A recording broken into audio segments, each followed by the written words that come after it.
علی بھائی، اگلے 30 سوالات ایک سرکاری آفیسر یعنی گورنمنٹ آفیسر کی جانب سے ہیں، جن کا نام اور ادارے کا نام صیغہ راز میں رکھتے ہوئے علی بھائی سے جوابات طلب کیے گئے ہیں۔ ٹھیک ہے جی۔ سوال نمبر 1، کیا آفس کی گاڑی اپنے بچوں کے اسکول کی پک اینڈ ڈراپ کے لیے یوز کر سکتے ہیں؟ بڑے سادہ آفیسر ہیں کہ یہ اس طرح کے سادہ سے سوال میرے ساتھ کر رہے ہیں، یہ آپ اپنے ضمیر سے پوچھ لیں میرے بھائی۔ صحیح مسلم میں حدیث ہے، گناہ وہ جو تیرے دل میں کھٹکے اور تو اس بات سے آر محسوس کرے کہ لوگ جان لیں، تو اس میں ذرا فٹ کرے۔ اگر لوگوں کو پتا چلے کہ آپ کے آفس کی گاڑی بچوں کی پک اینڈ ڈراپ کے لیے نہیں ہے اور آپ یہ غیر قانونی کام کر رہے ہیں، اور آپ ماشاءاللہ حاجی نوازی بھی مشہور ہیں اور درس قرآن بھی آفس میں دیتے ہیں اور آپ کے اپنے کرتوت یہ ہیں، تو انشاءاللہ آپ کا جو اکرام مسلم وہ کریں گے۔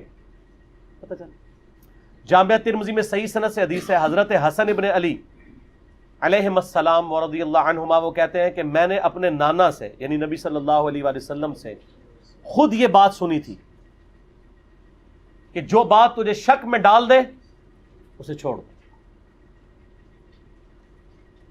اور سچائی اطمینان عطا کرتی ہے اور جھوٹ بے سکونی پیدا کرتا ہے۔ تو جب آپ کو کسی معاملے میں دو رائے دماغ میں آنا شروع ہوتی ہیں تو آپ خود یعنی اس پہ تفکر کیا کریں، اسے پیچھے ہٹ جایا کریں۔ بڑے بولے بن کے پوچھ رہے ہوتے ہیں جناب علی بھائی سے پوچھ کے، علی بھائی بڑے سیانے نے، علی بھائی نے آپ کی آخرت کا بوجھ نہیں اپنے کندھے پہ اٹھانا، میں نے تو وہی بات کرنی جو ٹناٹن صحیح بات ہوگی۔ جو آپ اس طریقے سے کام کر رہے ہیں یہ تو سرکاری مال میں خرد برد والا معاملہ ہے، اور آپ کی تو میری کوئی حیثیت نہیں ہے۔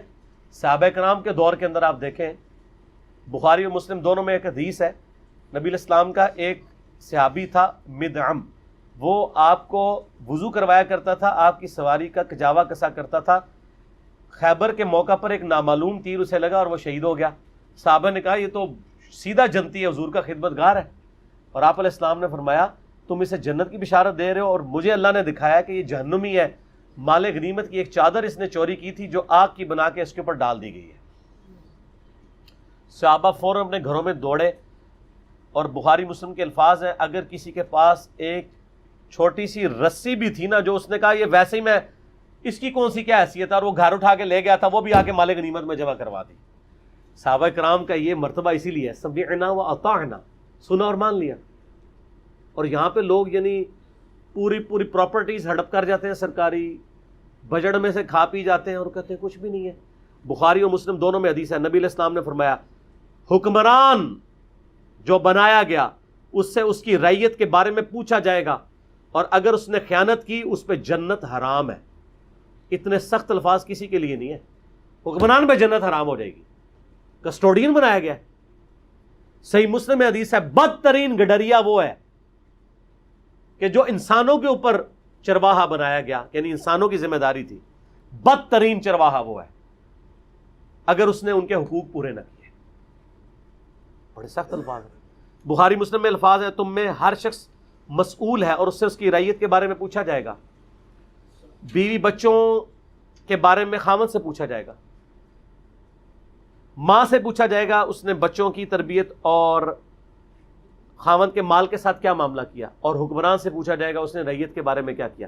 ایک ایک رشتہ آپ علیہ السلام نے گنوایا، اور بخاری مسلم کے الفاظ ہیں نبی علیہ السلام نے فرمایا یہ نہ ہو قیامت والے دن کوئی شخص میرے پاس آئے تم میں سے اور کہ یا رسول اللہ میری مدد کیجئے، اور اس کے کندھے پہ اونٹ چڑھا ہوا ہو اور وہ کہہ رہا ہو اغثنی یا رسول اللہ۔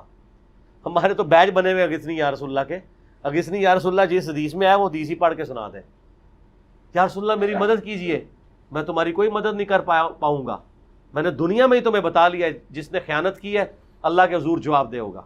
ایسا نہ ہو کسی کے کندھے پہ گائے چڑھی ہو اور وہ کہ اللہ کے رسول میری مدد کریں، یعنی یہ وہ گائے اور وہ اونٹ اور اس بھیڑ کا ذکر کیا جس کی زکوٰۃ نہیں ادا کی جاتی، میں تمہارے کوئی کام نہیں آؤں گا، میں نے جو بتانا تھا دنیا میں تمہیں بتا دیا۔ پھر بخاری مسلم کی حدیث کہ میری بیٹی فاطمہ بھی چوری کرے گی تو اس کے بھی ہاتھ کٹیں گے، اور بخاری مسلم کی وہ حدیث کہ اے میری بیٹی فاطمہ میرے مال سے جو کچھ لینا ہے مجھ سے لے لے، اگر اللہ نے تجھے پکڑ لیا میں تیرے کچھ کام نہیں آؤں گا۔ تو سر جن پہ تکیہ ہے اللہ کے محبوب صلی اللہ علیہ وآلہ وسلم، انہوں نے تو وما علینا الا البلاغ کر دیا۔ اب ہم خام خواہ ایک امیدیں لگائے بیٹھے ہوئے ہوں کہ ہمارے برے کرتوتوں پہ کوئی چھٹکارے والا معاملہ ہو جائے گا، تو کوئی بھی بندہ بھی آفس کی پک اینڈ ڈراپ کے لیے چیزیں یوز نہیں کر سکتا. اور یہ کسی ایک خاص ادارے کا مسئلہ نہیں ہے, یہ یعنی آپ کہیں کہ اللہ معافی دے, یہ آلموسٹ ہمارے تمام سرکاری اداروں کا یہ مسئلہ ہے. یہ ہم ویڈیو میں جو کچھ ڈسکشن کر رہا ہوں, میں کسی ادارے کا نام اسپیسیفکلی اس لیے نہیں لے رہا ہوں, کوئی شخص یہ نہ کہ ہمیں ٹارگٹ کیا ہوا ہے. میں چونکہ خود بھی ایک سرکاری ادارے سے تعلق رکھتا ہوں, میرے آفس کے کلیگ جب یہ ویڈیو دیکھیں گے وہ کہیں گے سانو پہ کہندا ہے, تو بعد آ جاؤ نا, سانو پہ کہندا ہے, جس سے فٹ اسے گفٹ. ہم آپ کی آخرت کے ساتھ ہمدردی کر رہے ہیں, ٹھیک ہے. تو یہ اس طریقے سے پک اینڈ ڈراپ آپ یوز نہیں کر سکتے, ٹھیک ہو گیا. سوال نمبر 2, آفس کی گاڑی میں اجازت کے بغیر آفس آنا کیسا ہے؟ غلط ہے سادے ہو. ہاں اگر آفس کی پک اینڈ ڈراپ آپ کو آفس والوں نے دی ہوئی ہے وہ ایک معاملہ الگ ہے, وہ آپ ضرور آئیں. لیکن یہ عموماً آفس میں یہ ہوتا ہے کہ آفس میں کچھ گاڑیاں ہوتی ہیں جو فنکشنل وہیکلز ہوتی ہیں, ان پہ آپ پک اینڈ ڈراپس نہیں لے سکتے.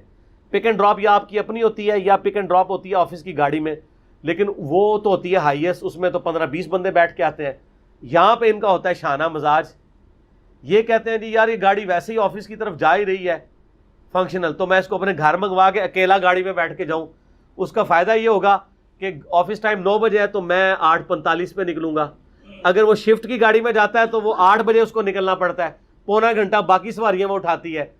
سر ہمیں تو سب کچھ پتہ ہے نا, تو ہم تو اندر کے بندے ہیں, تو اس وجہ سے وہ فنکشنل گاڑیاں پھر یوز کرتے ہیں. جب تک الاؤ نہیں آپ نہیں یوز کر سکتے. آپ پک اینڈ ڈراپ کے لیے جو گاڑی ملی ہے وہی یوز کریں گے, اور اگر نہیں ملی ہے تو اپنی کنوینس پہ جائیں گے, ٹھیک ہو. سوال نمبر 3, آفس کی گاڑی کو اپنے لیے اور اپنی فیملی کے لیے یوز کر سکتے ہیں؟ نہیں کر سکتے. یہ وہی سوال ہے, کبھی ادھر سے پکڑ کے کوئی کر رہا ہے, کوئی یوں کر رہا ہے, وہی کر رہا ہے.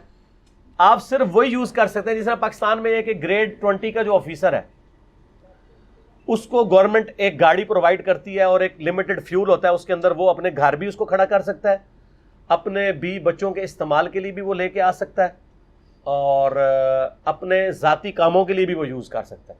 وہ اس کو انٹائٹلڈ گاڑی ہوتی ہے, آفس کے کاموں کے لیے نہیں, اپنے گھر کے کاموں کے لیے بھی. اور ایک ڈرائیور بھی ملتا ہے, اس کا فیول بھی ملتا ہے, اس کی جو ہے وہ آپ کو تیل پانی سارا کچھ وہ گورنمنٹ دیتی ہے. اس کے علاوہ کی آپ گاڑی یوز نہیں کر سکتے, ٹھیک ہو. سوال نمبر 4, آفس کی چیزیں مثلاً بال پوائنٹ, کمپیوٹر وغیرہ کو ذاتی استعمال میں لانا کیسا ہے؟ غلط ہے, بالکل غلط ہے. ہاں ایک صورت میں ہو سکتا ہے کہ آپ کے پاس وقتی طور پہ کوئی بال پوائنٹ نہیں تھا تو آپ نے آفس کا بال پوائنٹ لے لیا, ایک لا کے رکھتے, کاغذ یوز کرنا پڑ گیا. یعنی میں آپ کو پرسنلی بتاتا ہوں, میں یعنی کبھی بعض اوقات مجھے آفس کے کمپیوٹر سے کوئی پرنٹ لینا پڑ جاتا تھا, تو میں یعنی پرنٹ لیتا تھا, تو میں پرنٹ تو میں نے 3 یا 4 صفحوں کا لیا, میں پورا ریم لا کے آفس میں رکھ دیتا تھا فری اپنی جیب سے, تاکہ اس کی سیاہی کی کمپنسیشن بھی ہو جائے اور جو کاغذ ہے وہ بھی چلا جائے. بلکہ کئی بار ایسا ہوا ہے کہ مجھے ٹرین پہ سفر کرنے کے دوران میں اینڈ ٹائم پہ پہنچا ہوں, میں ٹکٹ نہیں خرید سکا, اور بائی چانس ٹرین کے اندر وہ ٹکٹ بنانے والا بھی نہیں آیا, وہ جو چیک کرنے والا ہوتا ہے, تو میں پھر اسٹیشن پہ اتر کے اتنی مالیت کا ایک ٹکٹ خرید کے پھاڑ دیتا تھا تاکہ گورنمنٹ کے کھاتے میں میرا اتنا مال چلا جائے. تو طریقے تو بہت ہیں سر, آپ حلال کمانا سیکھیں اور حلال اپنے اوپر لگانا سیکھیں. آپ کے پاس بڑے آپشن موجود ہیں. اگر آپ آفس کی اس طرح کی کوئی چیز یوز کرتے ہیں تو اس کے ایکویلنٹ اتنی چیز یا اس سے زیادہ آپ رکھ دیں, وقتی طور پہ آپ یوز کر لیں, اس میں کوئی اتنا مسئلہ نہیں ہے, بعد میں آپ اس کی کمپنسیشن کرتے ہیں, اس میں کوئی حرج نہیں ہے. سوال نمبر 5, سرکاری بجٹ سے آفس کے نام پر اپنے ذاتی استعمال کے لیے چیزیں پرچیز کرنا کیسا ہے؟ حرام ہے, ٹھیک ہے.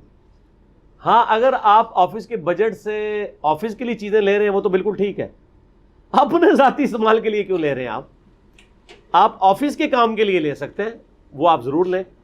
اور پھر دیکھیں اس طرح کی جب آپ چیزیں لے کے گھروں میں جاتے ہیں اور آپ اپنے بچوں کو پھر اس طرح کی چیزوں سے یہ سارے معاملات لے کے چل رہے ہوں گے تو پھر اس کا آپ پھر انجام بھی دیکھ لیں گے نا, پھر اولاد بھی نافرمان نکلے گی اور پھر اولاد کے ساتھ باقی معاملات اللہ تعالیٰ دنیا میں at the end of the day پھر آپ کو سزا اس کی دے گا. یہ میں آپ کو بتا دوں, میرے آفس کے کلیگ ہیں, مجھے بتانے لگے کہ ان کے محلے میں ایک بزرگ تھے, وہ کہنے لگے میں نے پوری زندگی اپنی اولاد کو حلال کھلایا ہے اور میرے ساتھ کے لوگ کھلا حرام کماتے تھے, اپنے بچوں پہ لگاتے تھے, ان کا کوئی بچہ بھی کامیاب نہیں ہو سکا. میرے سارے بچے پڑھ لکھے ہیں اور حالت یہ ہے کمپنیوں والے میرے بچوں کے پیچھے پھرتے ہیں نوکریوں کے لیے، اور وہ لوگ اپنے بچوں کی نوکریوں کے لیے لوگوں کے پاس پھرتے ہیں. کتنا فرق ہے. حلال کا اثر دنیا میں نظر آتا ہے، یہ ذہن میں رکھیے گا. At the end of the day اللہ تعالیٰ نے سب کو برابر کرنا ہے. آپ وقتی مفاد تو حاصل کر سکتے ہیں لیکن ان دا لانگ ٹرم، اور اگر دنیا میں پھر بھی اگر بدلہ نہ ملا تو آخرت کا عذاب تو تیار ہے نا سر. وہاں تو آپ نے سن لیا ہے کہ نبی علیہ السلام کا ساتھی تھا، بخاری مسلم میں جو حدیث میں نے بیان کی، اس نے ایک چادر چوری کی تھی سرکاری مال میں سے، اس کو آگ کی بنا دی گئی. آپ کی اور میری تو اوقات ہی کوئی نہیں ہے. ٹھیک ہو گیا. سوال نمبر 6، آفس کے لیے پروجیکٹس میں سے فنڈ لینا کیسا ہے؟ آفس کے لیے فنڈز میں سے پروجیکٹس میں سے فنڈ لینا. ہاں پروجیکٹس میں سے، یہ میں سمجھ گئی، آپ کو نہیں سمجھ آئے گی. وہ ہوتا ہے اس طرح کہ ایک پروجیکٹ سپوز لانچ ہوا ہے گورنمنٹ سے، انہوں نے وہ PC1 ایک فارم ہے سرکاری فارم. جب بھی کوئی گورنمنٹ کا کوئی پروجیکٹ لانچ ہوتا ہے اس کے لیے PC1 فارم ہے، بڑا کمپلیکس سا فارم ہے، وہ بھرنا پڑتا ہے. PC1 اپروو ہوتا ہے تو گورنمنٹ آپ کو بجٹ دیتی ہے کہ ہاں آپ یہ کام کر سکتے ہیں. ایون میٹرو بنی ہے، اس کا بھی ایک PC1 ہوگا. ہر ادارے کے چھوٹے سے چھوٹے پروجیکٹ کے لیے PC1 فارم بھرنا پڑتا ہے. اب ایک پروجیکٹ کے لیے سپوز 1 کروڑ روپے گورنمنٹ نے الاٹ کیا، وہ پہلے اس کی رقم انہوں نے 1 کروڑ لکھ دیا، حالانکہ اس کی رقم تھی 70 لاکھ، 30 لاکھ فالتو لکھ دیے، اور دماغ میں یہ نیت تھی کہ جب یہ بجٹ ملے گا یہ میں 30 لاکھ دفتر کے کسی اور کام میں لگا دوں گا. اس کو ہم مطلقاً تو حرام نہیں کہیں گے اس حوالے سے کہ گورنمنٹ کا پیسہ گورنمنٹ کے اوپر ہی لگ رہا ہے، لیکن یہ اپریشیٹیبل چیز نہیں ہوگی، کیونکہ آپ وہ 30 لاکھ جو فالتو لے رہے ہیں ہو سکتا ہے اس سے کوئی امپورٹنٹ پروجیکٹ تھا جو آپ کی وجہ سے مس ہو رہا ہے اور گورنمنٹ نے آپ کو وہ دیا ہے اور اس کی وجہ سے کسی اور کے پیسے کٹ کر دیے. اس لیے اس طرح کی چیزوں میں اوائڈ ہی کرنا چاہیے، کیونکہ اوپر پرائم منسٹر جو بیٹھا ہوا ہے یا آپ کا فائنانس منسٹر ہے، اس نے تو پورے ملک کی اکانومی دیکھنی ہوتی ہے. اور یہاں پہ آفس میں تو اللہ معافی دے ایسا بھی ہوتا ہے کہ ایک چیز 50 روپے کی ہوتی ہے، اس کے لیے انہوں نے 50,000 کا PC1 فارم بھرا ہوا ہوتا ہے. یعنی یہ ہماری آبزرویشن میں چیز ہے، ہمیں تو ہر طرح کے لوگ آگے ملتے ہیں نا. ایک چیز 10 روپے کی ہے اور اس کو پرچیز کرنے کے لیے 100 روپے خرچ کر دیتے ہیں، دوسرے منہ سے جا کے پرچیز کرتے ہیں، اپنا TAD بناتے رہتے ہیں. تو حرام کمانے کے کئی طریقے ہیں اور حلال کمانے کا ایک ہی طریقہ ہے کہ حلال کماؤ. ٹھیک ہو گیا. سوال نمبر 7، ملازمین کی ویلفیئر کے لیے سرکاری بجٹ میں سے فنڈ حاصل کرنا کیسا ہے؟ اگر آپ آفیشیلی حاصل کر رہے ہیں پھر تو ٹھیک ہے، یعنی ملازمین کی ویلفیئر کے لیے. لیکن اگر آپ یہ کر رہے ہیں کہ کسی پروجیکٹ سے چوری کر کے ویلفیئر کے اوپر لگا رہے ہیں اور بعد میں آپ پھر ذاتی مقاصد ان ملازمین سے حاصل کرنا چاہتے ہیں، تو گورنمنٹ کی اجازت کے بغیر یا ادارے کی سربراہ کی اجازت کے بغیر، اور سربراہ بھی پھر آئینی حقوق کے اندر اندر یہ ڈیسیژن لے. یہ نہ ہو کہ وہ اپنا کوئی، جیسے عموماً اداروں میں DG کا ایک ریزرو فنڈ بھی ہوتا ہے جس میں اسے اختیار ہوتا ہے کہ وہ فنڈ DG کا ہے اور وہ کسی بھی کام میں، دفتر کے کام میں، ذاتی کام میں نہیں، کسی کے اوپر لگا سکتا ہے. پرائم منسٹر کا بھی ریزرو فنڈ ہوتا ہے جس میں وہ جواب دہ نہیں ہے کہ وہ کس کام پہ لگا رہا ہے. ہاں وہ ریزرو فنڈ لگنا چاہیے عوام الناس کے اوپر، یہ نہیں ہے کہ وہ اپنی بیوی کو ٹور کرواتا رہے عمرے کے یا رشتہ داروں کو، نہیں، سرکاری کاموں میں لگائے گا. اس طرح کے کوئی فنڈ ہے تو وہ کوئی سربراہ لگاتا ہے وہ تو ٹھیک ہے. باقی چھوٹے موٹے جو خود سے ڈیسیژن کرتے ہیں، کئی لوگ ایتھرائز ہی نہیں ہوتے کسی بجٹ کے لیے اور وہ بجٹ وہ یوز کر رہے ہوتے ہیں، وہ غلط ہے. ٹھیک ہو. سوال نمبر 8، ملازمین کے ویلفیئر فنڈز کو مخصوص پروجیکٹس پر استعمال کر کے نہ کہ حقیقی پروجیکٹس میں یوز کر کے بلیک منی کو وائٹ منی بنانا کیسا ہے؟ غلط ہے. یہی تو ہو رہا ہے، بلیک منی کو وائٹ منی کر رہے ہیں کہ گورنمنٹ سے انہوں نے اپروو کرایا کہ جی ہم نے اپنی آفس کی رینوویشن کرنی ہے، اس پہ 1 کروڑ روپے لگے گا، حالانکہ وہ لگنا تھا 50 لاکھ. گورنمنٹ سے 1 کروڑ روپے کی اپروول لے لی، پھر بعد میں اپنے ہی آفس کے کسی دوسرے آفس کو ٹھیکہ دے دیا 50 لاکھ کا، کیونکہ 50 لاکھ کا ہی ہونا تھا، یہ 40 لاکھ کا بھی. یا کچھ کام اپنے آفس کے لوگوں سے کروا لیا، سرکاری ٹائم میں سرکاری کام چھڑوا کے دوسرا سرکاری کام کروایا، اس کام کو چھڑوایا جس کی وہ تنخواہ لے رہے تھے اور اس کام میں لگا دیا. جس طرح آفیسز میں ہوتا ہے کہ وہ انہوں نے بھرتی کیے ہوتے ہیں، یعنی کسی بندے کے بارے میں پتہ چلا کہ یہ پارٹ ٹائم جو ہے وہ اچھا مستری ہے، حالانکہ آفس میں ایز اے مستری وہ نہیں تھا، ایز اے ہیلپر تھا. مستری والا کام اس سے کروایا، 10 دیہڑیاں لگوائی اور اس کے اگینسٹ جو انہوں نے اپروول لی ہوئی تھی وہ پیسے بجٹ میں سے اس کو نہیں دیے، اس کو کہا جی پہلی تنخواہ مل رہی ہے، اور اس کو بلیک منی کو وائٹ کر کے دوسرے کاموں میں لگانا شروع کر دیا. اس طرح کرنا بھائی غلط ہے. میں پھر وہی بات کروں گا مسلم شریف کی حدیث، گناہ وہ جو تیرے دل میں کھٹکے. اگر آپ یہ ساری باتیں اپنے سینئر آفیسرز کو جن کو آپ اکاؤنٹیبل ہیں اور اپنے ادارے کے ہیڈ کو بتا سکتے ہیں اور وہ آپ کی پکڑ نہیں کرے گا پھر تو ٹھیک ہے، اور اگر وہ پکڑ کرے گا تو پھر آپ دیکھ لیں پکڑ کرنے والے آج کل چھوٹے چھوٹے معاملات میں آپ دیکھ رہے ہیں نیب میں گھسیٹ رہے ہیں، گھسیٹ رہے قانونی طور پہ وہ بالکل ٹھیک ہے. یہ لادہ بات ہے کہ اگر نیب کے اپنے ملازمین کے اوپر نیب لگائی جائے یہ بھی سارے اندر ہی ہوں، کیونکہ نیب کا چیئرمین کتنا دے رہا ہے ٹیکس، تو آپ دیکھ لیں ہمارے پرائم منسٹر اور ہمارے صدر صاحب کتنا ٹیکس دے رہے ہیں، پر سب کو اکاؤنٹیبل ہونا چاہیے نا. تو وہ اس وقت پورے مومن بنے ہوئے ہوتے ہیں کہ جی انہوں نے ایک دفعہ سرکاری بجٹ سے فلاں کام کر دیا تھا، اور جو یہ پکڑ رہا ہوتا ہے اس نے ہزاروں دفعہ یہ کیا ہوتا ہے. یعنی چور جو ہے نا ایک چھوٹے چور کو پکڑ رہا ہوتا ہے، بڑا چور. سب کے لیے قانون برابر ہونا چاہیے. ٹھیک ہوگا. سوال نمبر 9، آفس کے ملازمین کو مثلاً کوکس کو، ڈرائیورز کو ذاتی پروگراموں وغیرہ کے لیے یوز کرنا کیسا ہے؟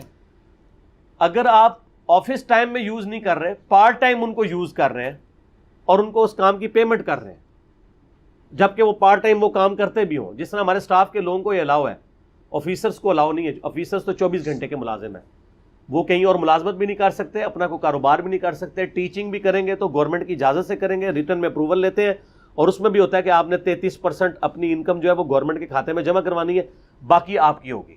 یہ معاملہ ایک الگ ہے. سٹاف کے لوگوں کو اس حوالے سے ریلیکسیشن ہے، وہ پارٹ ٹائم اپنا کام کرتے ہیں. یعنی ایک آفس کے اندر ایک بندہ رنگ و روغن کا کام کرتا ہے، پارٹ ٹائم وہ اپنا ٹھیکہ بھی لیتا ہے، تو ٹھیک ہے کرے. میں نے کئی یہ کام اپنے آفس کے لوگوں سے آن پیمنٹ کرواتا ہوں، لیکن پارٹ ٹائم میں ان کو جتنا میں باقی لوگوں کو کرتا ہوں اکوموڈیٹ، ان کو اس سے زیادہ ہی دے رہا ہوتا ہوں. اور نیت یہ ہوتی ہے یہ غریب لوگ ہیں، ان کا بھلا ہو جائے گا، پھر کام بھی ذرا ایمانداری سے کر دیتے ہیں.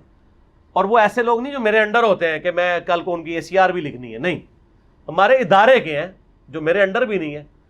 ان سے ذرا ایک پھر تھوڑا سیکیورٹی رسک بھی نہیں انوالو ہوتا. سرکاری ملازم جو ہے یعنی ان کو ایک اعتماد بھی ہوتا ہے کہ یار کل کو ہماری ریپیوٹ بھی کہیں شکایت ہوگی تو یہ والا معاملہ الگ ہے. لیکن سرکاری ٹائم میں سرکاری آفیسر اپنے ذاتی کاموں کے لیے آفس کے ٹائم میں سے بندے کو، مالی کو گھر بھیج دیتا ہے، کوک کو بھیج دیتا ہے، ڈرائیور کو بھیج دیتا ہے، چاہے اس کے وہ پیسے بھی دے رہا ہو وہ حرام ہوگا، کیونکہ وہ آفس کے ٹائم سے تو اسے منع کر رہا ہے. آفس کے بعد وہ کرنا چاہتا ہے ضرور کرے. البتہ اگر کسی کو الاؤ ہے، کوئی جیسے کوئی ادارے کا چیئرمین یا DG ہوتا ہے، اس کو تو الاؤ بھی ہوتا ہے ایک مالی، ایک ڈرائیور، یا دو ڈرائیور ایک فیملی کے لیے، ایک اپنے لیے یا کوک، وہ علیحدہ بات ہے. باقی جو اتھرائز نہیں ہے وہ نہیں ہے، ناٹ ایٹ آل.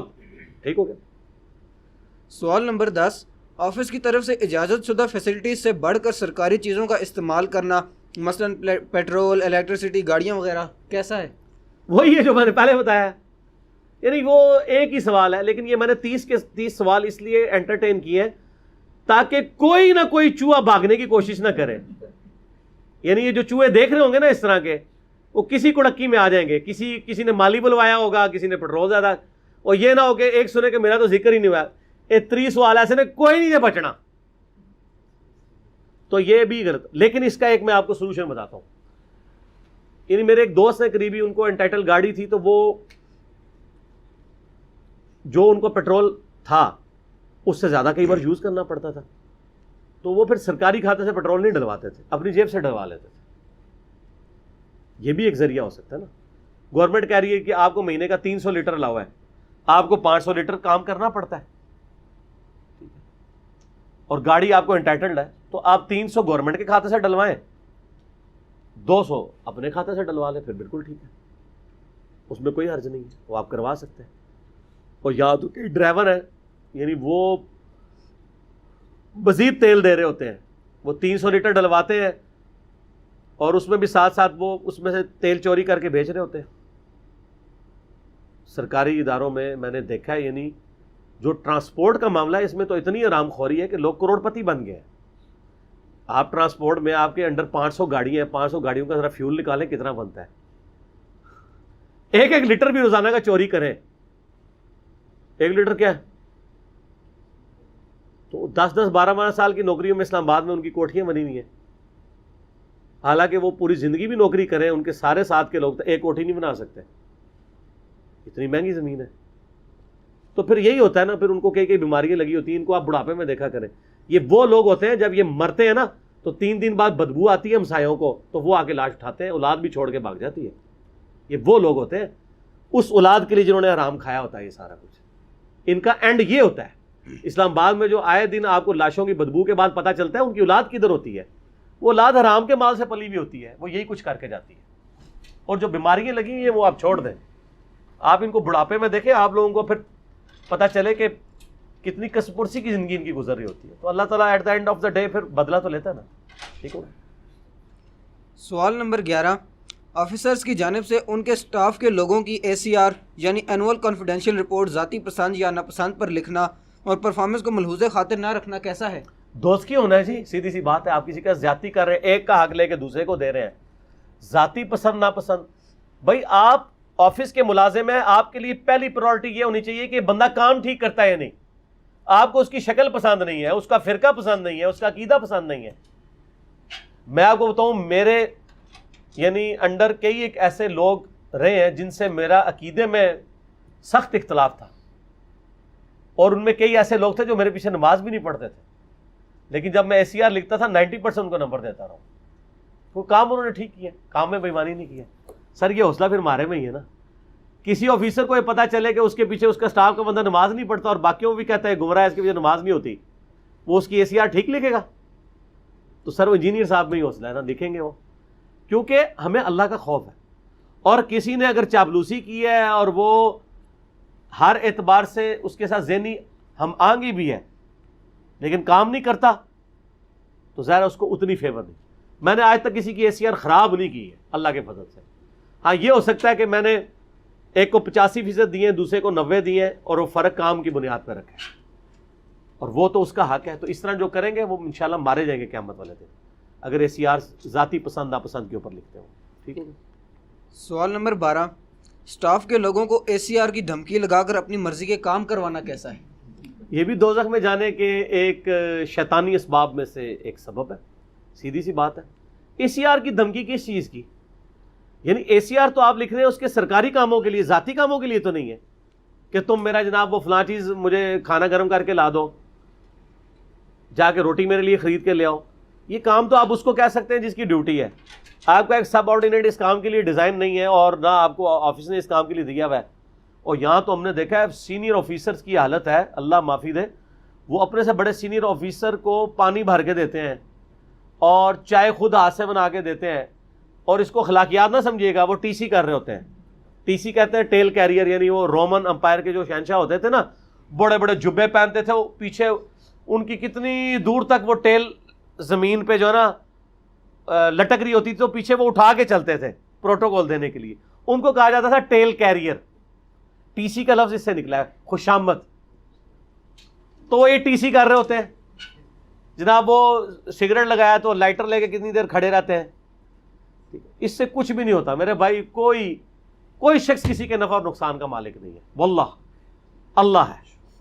جسے اللہ نے عزت دینی ہے نا، اسے کوئی ذلیل نہیں کر سکتا. جسے ذلیل کرنا ہے نا اللہ نے، اسے کوئی عزت نہیں دے سکتا. اور میری زندگی میں اب وہ باتیں کیمرے میں کرنا نہیں چاہتا ہوں اپنی ذات کے حوالے سے. تو یعنی اس چیز کا ایک پریکٹیکل چیز موجود ہے اللہ کے فضل سے. آپ اللہ کے محتاج ہو جائیں، عوام الناس سے بے نیاز ہو جائیں، پوری دنیا جو ہے نا اللہ تعالیٰ آپ کو دنیا سے بے نیاز کر دے گا. یہ اللہ کی صفت ہے غنی ہونا. اللہ کے ساتھ لگ جائے آپ کو بھی اللہ غنی کر دے گا. اسی تو ہم کہتے ہیں کہ ہم میں زہد جو ہے مولا علی والا ہے اور ہوشیاری جو ہے مخالفین مولا علی والی ہے، لیکن اسے ہم کسی کو نقصان نہیں پہنچاتے. زہد ہے اپنی ذات میں، استغنا ہے، اللہ کا شکر ہے. ٹھیک ہو گیا. سوال نمبر 13، جان بوجھ کر لیٹ سیٹنگز کرنا تاکہ شام کے وقت آفس کے بجٹ سے کھانے کھائے جا سکیں بلکہ کچھ اپنے گھر والوں کے لیے بھی لے جایا جا سکے، کیسا ہے؟ گھر والا تو آج تک میں نے نہیں سنا تھا، یہ میں نے پہلی بار سنا ہے. ہاں یہ آفیسز میں دیکھا ہے کہ لوگ لیٹ سیٹنگ کرتے ہیں. اور لیٹ سیٹنگ کیا ہو رہی ہوتی ہے؟ 5 بجے چھٹی ہے، 5:30 تک لیٹ سیٹنگ ہوتی ہے. اس کے بعد لیٹ سیٹنگ کی گاڑی نکالتے ہیں اور پورے شہر میں گھوم کے اپنے ذاتی کام کرتے ہیں، اور اس میں کسی ہوٹل سے کھانا بھی ڈالتے ہیں اور وہ بھی اس کھاتے میں ڈالتے ہیں. تو یہ اگلا سٹیپ ہے کہ وہ پھر بنا کے لے بھی جاتے ہوں گے.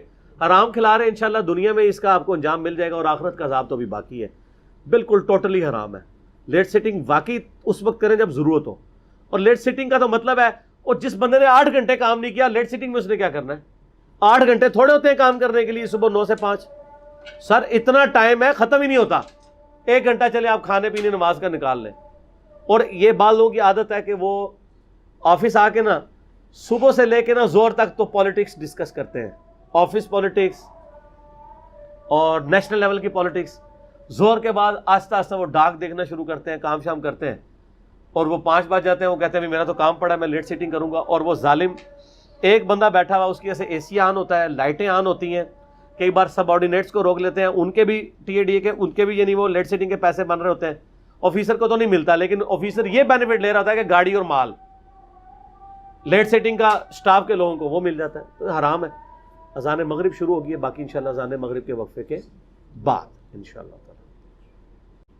بسم اللہ والحمد للہ والصلاة والسلام علی رسول اللہ وعلی آلہ وصحبہ اجمعین الی یوم الدین. الحمدللہ علمی و تحقیقی مجلس نمبر 79 میں آج یکم محرم 1441 ہجری کے دن 1 ستمبر 2019 کو ہم سوالات کا سلسلہ وہیں سے شروع کرتے ہیں جہاں اذان مغرب سے پہلے ختم ہوا تھا. جی جناب. سوال نمبر 14 ہے، سرکاری فائلز کو ذاتی مفادات کی خاطر ڈیلے کرنا کیسا ہے؟ غلط ہے، یہ واقعی لوگ کر رہے ہوتے ہیں. بعض اوقات کوئی پروجیکٹس ایسے ہوتے ہیں جس میں ان کا اپنا ذاتی نقصان ہو رہا ہوتا ہے، یا کسی کے ساتھ ٹسل ہے اور اس کے علاقے کی سڑک نہیں بننے دینی، وہ کہتے ہیں فائلوں کو ڈیلے کر کے رکھو. یا ان کی پولیٹیکل ایفیلیشن کسی اور جماعت کے ساتھ ہے اور وہاں پہ کسی دوسری جماعت کے ووٹرز موجود ہیں، تو وہ کہیں گے اس کی سڑک لیٹ کرا دو، اس کا نالا لیٹ کروا دو، اس کا پل لیٹ کروا دو. تو حرام ہے، یہ خیانت کر رہے ہیں، یہ سرکاری مال میں خیانت کر رہے ہیں، اور جس چیز کی یہ تنخواہ لے رہے تھے اس میں خیانت کر رہے ہیں. یعنی بیوروکریسی میں یہ عموماً ہو رہا ہوتا ہے. اور جب سے ماشاءاللہ یہ ہماری یہ والی حکومت آئی ہے، بیوروکریٹس نے ویسے ہی کام کرنا چھوڑ دیا ہے. وہ کہہ رہے ہیں پرانوں کو نیب پکڑ رہی ہے، ہم تو کسی پروجیکٹ کی اپروول ہی نہیں دیں گے ورنہ کل کو نیب ہمیں بھی پکڑے گی. تو حالانکہ اب گورنمنٹ کو اس پہ قانون بنا رہی ہے کہ یار اس طرح کے معاملات نہ ہو جس کی وجہ سے لوگ مطلب کام کرنا ہی چھوڑ دیں. اتنا کسی کو دباؤ گا، کہہ رہے میں کام کر دیں ہی نہیں. تو ایسا بھی نہیں ہونا چاہیے. ٹھیک ہو. سوال نمبر 15، صبح آفس میں لیٹ آنا اور شام کے وقت جلدی چلے جانا یعنی 8 گھنٹے پورے نہ گزارنا کیسا ہے؟ حرام ہے جی. اس کی وجہ یہ کہ آپ کو تنخواہ دی جا رہی ہے وقت کی. بعض لوگ یہ پلی لے رہے ہوتے ہیں کہ جی یار کام ہی کوئی نہیں تھا تو میں جلدی آ گیا ہوں. نہیں، کام ہے یا نہیں ہے. آپ کی تنخواہ ہے 9 سے 5 تک کی، آپ بغیر کام کے بھی وہاں پہ بیٹھے رہیں.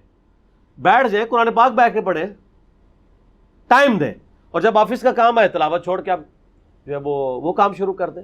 کتاب کوئی لے جائیں، وہ پڑھنا شروع کر دیں. اچھا، لوگ کہتے ہیں ٹائم ہی نہیں ملتا، حالانکہ آفس میں سارے فارغ بیٹھے ہوتے ہیں.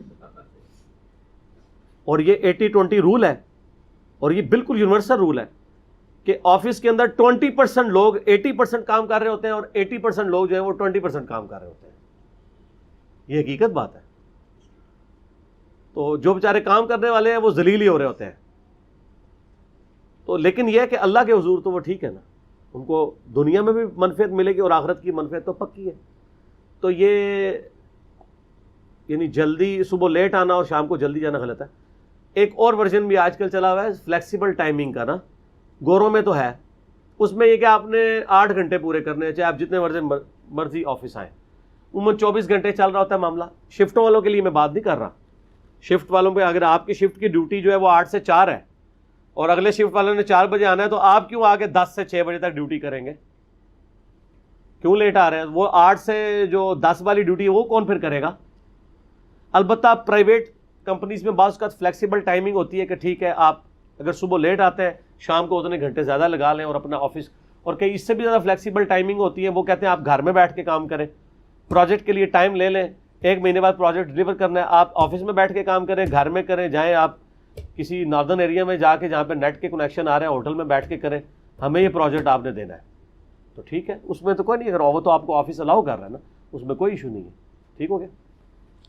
سوال نمبر 16، جان بوجھ کر کسی سالڈ ریزن کے بغیر انٹرنیشنل ٹرپس کو پلان کرنا تاکہ T A D A travelling اور ڈیلی الاؤنس بنایا جا سکے کیسا ہے؟ حرام ہے. اور میرے بھائی یہاں تو لوگ اپنے میس کے برتن خریدنے کے لیے امریکہ کا 1 مہینے کا ٹور لگاتے ہیں، اور برتنوں کی قیمت اتنی ہوتی نہیں ہے جتنے کا وہ ٹی اے ڈی اے یعنی ٹریولنگ الاؤنس اور ڈیلی الاؤنس کلیم کرتے ہیں. اپنے آپ کو دھوکہ دے رہے ہیں. اور بعض اوقات اپنے ساتھیوں کو نوازنے کے لیے یہ بھی کرتے ہیں وہ آفیسز کے اندر کہ ایک بندے کی بھی ضرورت نہیں ہے، آپ فون پہ بھی وہ چیز منگوا سکتے ہیں اور آپ کو برانڈڈ چیز ملنی ہے.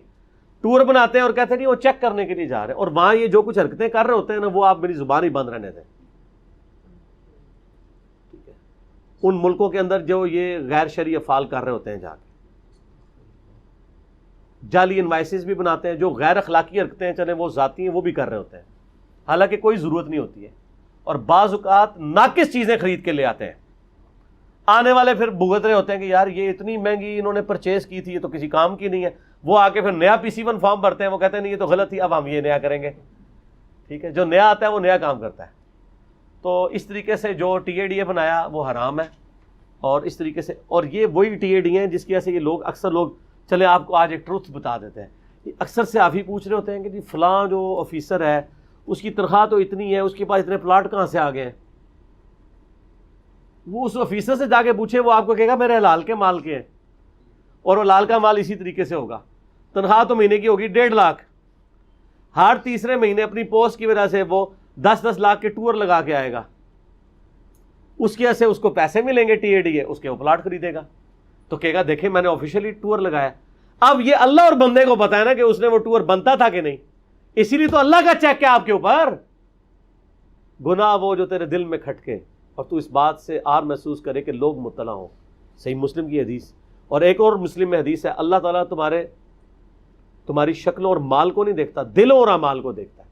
اللہ کو تو پتا ہے نا کیا ڈنڈی ماری تھی, حتیٰ کہ اس کو سپورٹیو حدیث ہے, بخاری مسلم دونوں میں حدیث ہے. نبی علیہ السلام نے فرمایا کہ بعض اوقات تم اپنا مقدمہ میرے پاس لے کے آتے ہو, میں بھی ایک انسان ہوں, میں کسی کی چرب زبانی سے متاثر ہو کے اس کے حق میں فیصلہ کر دوں, اسے تو پتا ہے کہ وہ ناحق ہے, میں نے ظاہری شواہد کی بنیاد کے اوپر فیصلہ کیا, تو اپنے گھر دوزخ کی آگ لے کے جا رہا ہوگا, اگرچہ میں نے بھی اس کے حق میں فیصلہ کر دیا. حالانکہ نبی کا فیصلہ تو مہر ہو جانی چاہیے, لیکن نہیں, اللہ نے ظاہر پہ فتویٰ نہیں لگانا, باطن پہ لگانا ہے. نبی علیہ السلام نے اور دنیا کے ججز نے ظاہر پہ فتویٰ لگانا ہے. آج اگر آپ جھوٹی گواہی دے کے کسی کو پھنسا دیتے ہیں, دنیا کی عدالت میں سزا ہو جائے گی, اللہ کی عدالت میں بھی ہوگی نہیں. اللہ تو دیکھتا ہے باطن کو.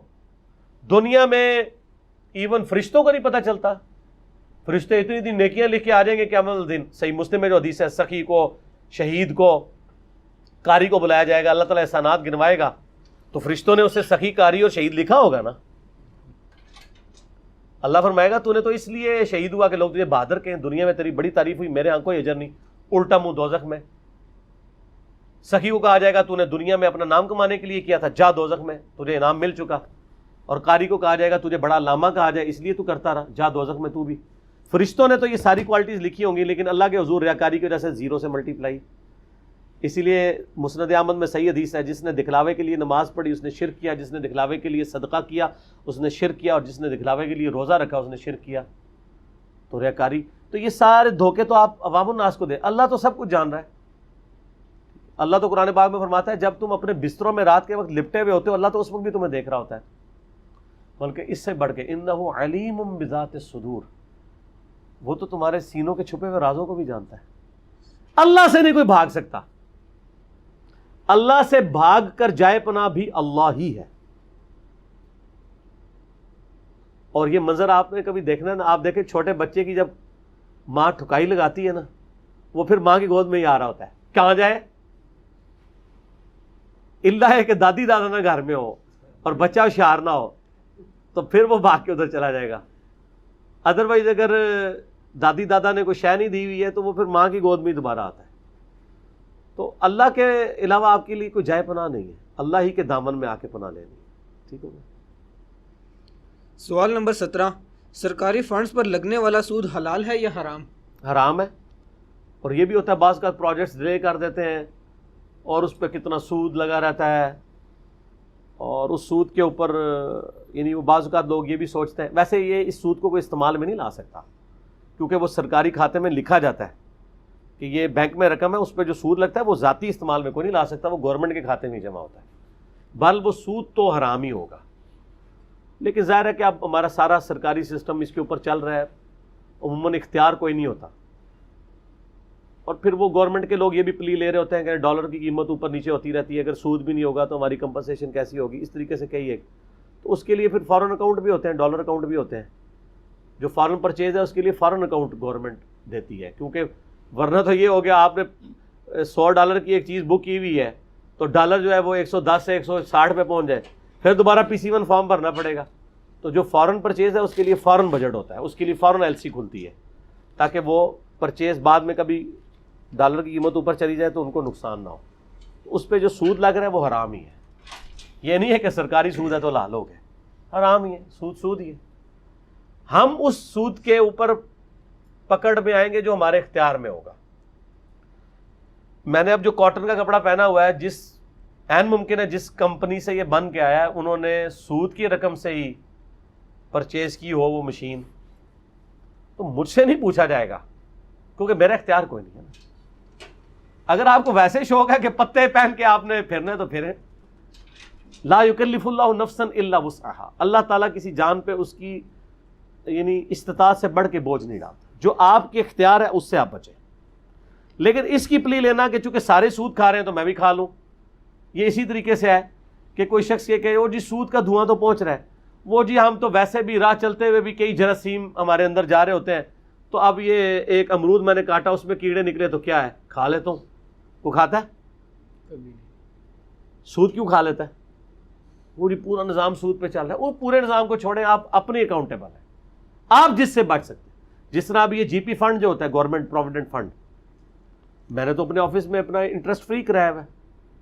وہ کہتے ہیں نہیں دیکھیں سارا سودی سسٹم پہ چل رہا ہے تو یہ تو گورنمنٹ ہمیں تحفہ دے رہی ہے, ہمیں چپ کر کے لے لینا چاہیے. بھائی گورنمنٹ بتا رہی ہے آپ انٹرسٹ فری کرانا ہے یا انٹرسٹ والا کرانا ہے تو کروا لیں, اور جن اداروں میں نہیں ہے چلے ان کو ریٹائرمنٹ میں ملے تو انٹرسٹ کو علیحدہ کیلکولیٹ کر کے بغیر ثواب کی نیت کے وہ کہیں اور پہ خرچ کر دیں. ثواب کی نیت حرام مال پہ نہیں آپ کر سکتے. ٹھیک ہو. سوال نمبر 18, سٹاف کے لوگوں کا اپنے سینئر آفیسرز کو اپنے ایکسپیرینس کی بنیاد پر انلیگل کاموں کے مشورے دینا کیسا ہے؟ وہ خود بھی حرام کھانا ہے, ان کو بھی کھلانا ہے. یہ کر رہے ہوتے ہیں کئی لوگ ہیں, وہ عموماً پرائیویٹ کمپنیوں میں تو ہوتا ہے وہ آپ کو ٹیکس چوری کرنے کے طریقے بھی بتاتے ہیں. سرکاری اداروں میں بھی وہ طریقے بتاتے ہیں کہ آپ اس طریقے سے معاملات کر کے آپ جو ہے وہ اپنے آفس کے لیے آفس کے لیے سپوز ایک بندہ شفٹ ہوا ہے, آفسز میں دیکھا گیا ہے فرنیچر بالکل نیا ہوتا ہے, اب ان کو وہ کلر پسند نہیں ہے, بجٹ بھی نہیں آ رہا, تو ان کو پھر نیا کوئی نیچے سٹاف کا بندہ مشورہ دیتا ہے کہ سر فلاں مد میں نا آپ اس طرح کریں نا, اس کے پیسے ادھر ڈالیں, اس کے یوں کر کے نا تو فرنیچر خرید لیں آپ اپنے لیے. اور وہ پرانا بالکل صحیح فرنیچر ہوتا ہے, اس کو سٹور میں بھجوا دیں. اور یہ میں آپ کو بتاؤں اس لیول تک کام ہوتا ہے سٹور میں, آپ کو پتا ہے وہ فرنیچر وہ چیزیں جمع ہوتی ہیں جو ٹوٹی ہوئی حالت میں ہو, تو لٹرلی بندے لگا کے نا فرنیچر توڑواتے ہیں وہ, ورنہ سٹور لے کے جائیں گے وہ کہیں گے آپ نے نیا کو پرچیز کر لیا تو بالکل ٹھیک تھا, تو وہ خود توڑوا دیتے ہیں. کیلکولیٹر نیا خریدنا ہے پرانے کو توڑوا دیں گے, ہارڈ ڈسک نہیں لینی ہے اس کو خراب کروا دیں گے, اور پھر کہیں گے یہ تو خراب ہے اس لیے ہم نے نہیں خریدی ہے. یہ حرکتیں بھی کرتے ہیں. تو چچ چچتے بول رہے ہو جو تسی پہنچے تسی بھی ہو جائے کچھ ہی کرو, چچ چچ کال ہی رکھو, چچ چچ. آگے چلو. سوال نمبر 19, سفارش کی بنیاد پر کسی کو فیور دینا اپنے ناپسندیدہ لوگوں کو دور دراز کے مقامات پر ٹرانسفر کر دینا کیسا ہے؟ یہی کچھ ہو رہا ہے ہمارے ملک کے اندر, حرام ہے جی. یہاں پہ کوئی اپ رائٹ جج آ جائے اس کو ہٹا دیتے ہیں. آپ دیکھ رہے ہیں ہمارے ججوں کے ساتھ کیا ہو رہا ہے اس وقت, جو نیچے لگ جاتا ہے وہ لگ جاتا ہے. پچھلے دنوں بھی آپ نے دیکھا ہے پرائم منسٹر نے خود نوٹس لیا ہے عرفان صدیقی صاحب کے ساتھ جو کچھ ہوا ہے, پوری قوم نے دیکھا ہے کہ کس طریقے سے انصاف کا خون ہوا ہے. حتیٰ کہ پرائم منسٹر نے سنڈے والے دن جو ہے نا وہ بلا کے سارے معاملات ریزالو کیے ہیں. پرائم منسٹر کو بھی نہیں پتا تھا یہ کیا تماشا ہو رہا ہے. تو خیر میرا تو ایک خاص جگہ انٹریکشن ہوا تو میں نے باقاعدہ اس کے اوپر ڈسکس کیا مسئلے کو کہ یار وہ الو کا پٹھا بیٹھا ہوا تھا جج, اس نے نہیں دیکھا کہ یار اس بندے کا نام بھی لکھا ہوا ہے اسٹامپ پیپر کے اوپر کہ نہیں, اس کو شرم بھی نہیں آئی ہے. کس قانون کے تحت اس بندے نے ایک بندے کے بارے میں ڈسیزن کر دیا؟ وہ کہتا ہے جی سر بات یہ ہے کہ جب آپ کو پیچھے سے فون آ جائے کہ اس کا جسمانی ریمانڈ لینا ہے ادروائز آپ کی بلوچستان ٹرانسفر کر دی جائے گی, تو بڑے بڑے نیکو کار لوگوں کے جو ہے نا وہ وضو ٹوٹ جاتے ہیں. کس اسلام آباد کے رہائشی کا دل کرتا ہے کہ بلوچستان ٹرانسفر ہو جائے؟ تو مجبور ہو کے فیصلہ. میں نے کہا جی لعنت ہے ایسی نوکری کے اوپر کہ اگر آپ انصاف کا خون کرتے ہیں. یہ تو بہت بڑا آپ کے اوپر امتحان ہے, اور ججوں کے اوپر تو بہت بڑا امتحان ہے. سر جج جو ہے نا دنیا پہ اللہ کی کرسی پہ بیٹھے ہوئے ہیں, کیونکہ اللہ تعالیٰ نے اپنے بارے میں کہا ہے کہ میں انصاف ہوں, ترازو میں نے نازل کیا ہے. کہ عدل کا نظام اتنا بڑا نظام ہے.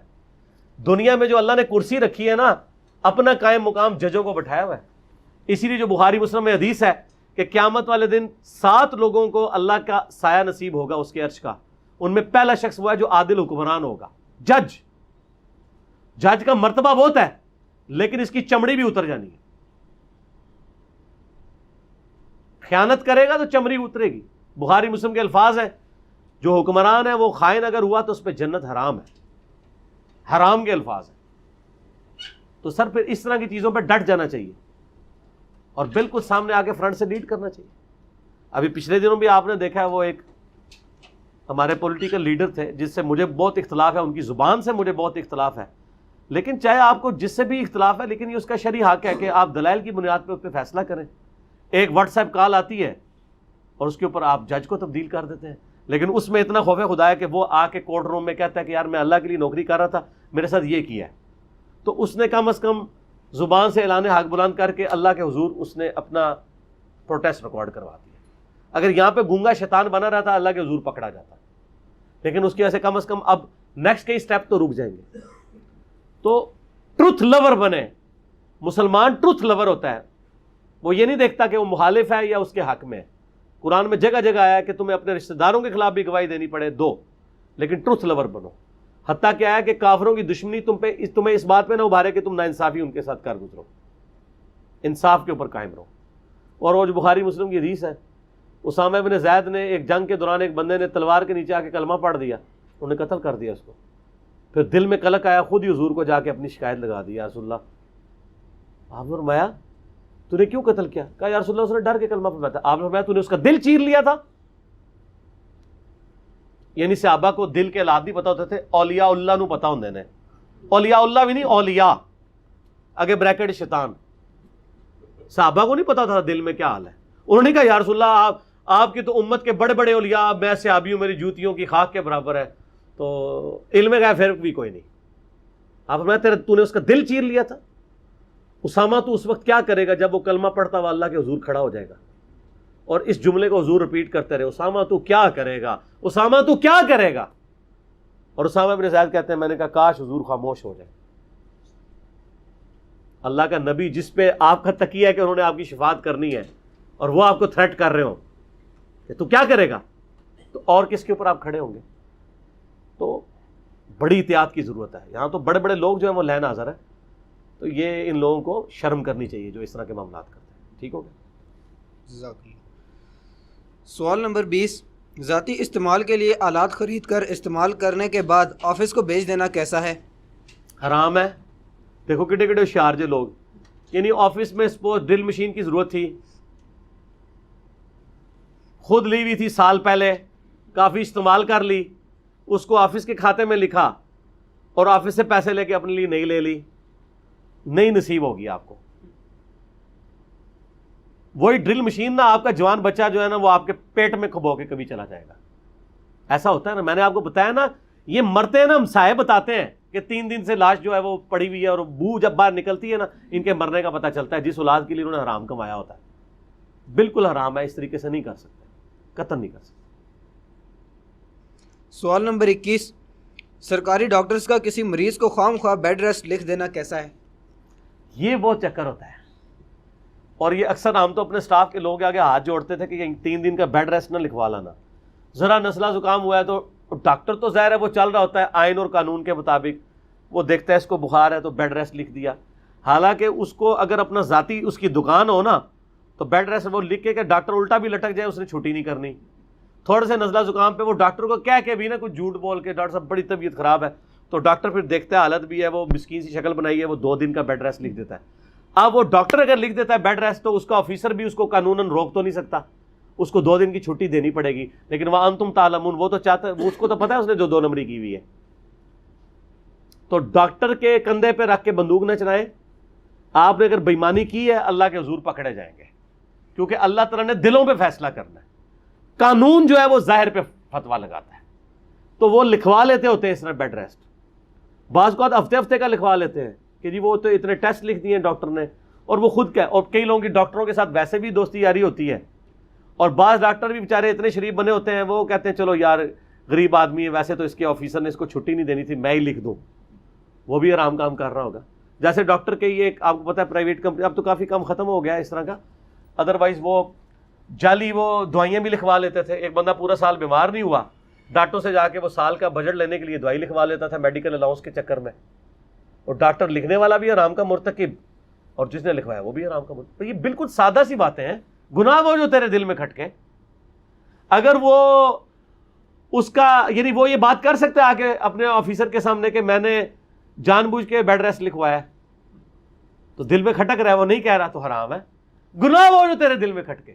اور مسلم شریف کی حدیث ہے کہ مؤمن کے لیے چھوٹا سا گناہ بھی ایسا ہے گویا اس کے سر پہ کسی نے پہاڑ رکھ دیا, اور منافق کے لیے بڑے سے بڑا گناہ بھی ایسا ہے گویا ناک میں مکھی تھی اڑا دی, اس سے زیادہ پرواہ نہیں.